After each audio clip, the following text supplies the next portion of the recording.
Alors, ce qui est intéressant avec cette initiative récente dénommée Nickel, c'est que pour le coup, on va avoir un low cost, donc toujours un produit très dépouillé.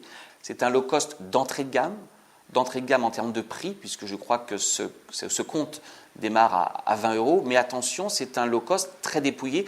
Ce n'est d'ailleurs même pas une banque au sens strict, c'est simplement un compte qui vous permet d'avoir une carte bancaire sur laquelle vous pouvez déposer de l'argent et retirer de l'argent. Ce qui veut dire que chaque fois que vous aurez besoin d'un découvert, ça ne sera pas possible. Vous n'avez pas de conseil bancaire, en termes physiques, ou même en ligne.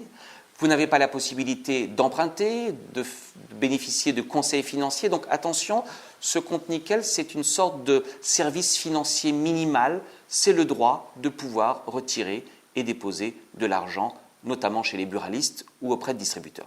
Et c'est également low cost d'un autre point de vue, car en réalité, ces 20 euros, c'est un tarif de départ, mais chaque fois que vous allez déposer de l'argent ou que vous allez en retirer, vous êtes facturé à l'acte. Donc attention également, ce type de low cost peut in fine revenir relativement cher par rapport à une banque en ligne, plutôt que par rapport à une banque classique, dès lors que vous utilisez fréquemment votre carte. Alors, très difficile de savoir dès aujourd'hui quels seront les résultats, mais on voit bien intuitivement que ce low cost bancaire va cibler plutôt une clientèle de passage, des saisonniers, des étrangers qui viendraient quelques semaines en France et qui souhaiteraient avoir une carte bancaire domiciliée en France, des personnes qui ne souhaitent pas forcément ou qui ont rompu avec le système bancaire. N'oublions pas qu'en France, on a à peu près 500 000 personnes qui n'ont pas de compte. Alors certes, il existe un droit au compte, mais ce droit au compte, il faut le faire valoir auprès de la Banque de France. C'est donc une démarche qui n'est pas forcément évidente pour tous les Français.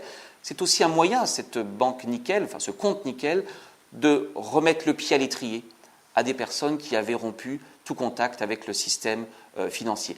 Et d'ailleurs, je me demande si ce compte Nickel, loin d'être concurrent des banques classiques, n'est pas en réalité la première étape vers ensuite l'accès à un service bancaire beaucoup plus large. On peut tout à fait envisager un client qui a une démarche en 2 temps, un client qui n'a pas de carte bancaire, qui n'a pas de compte, commencer par aller ouvrir un compte Nickel, puis dans un second temps, une fois qu'il a réappris finalement à avoir confiance, à avoir cette relation d'intermédiation, aller sur une banque plus classique où il aura un éventail de produits beaucoup plus large que cette banque classique soit une banque en ligne ou une banque en agence physique.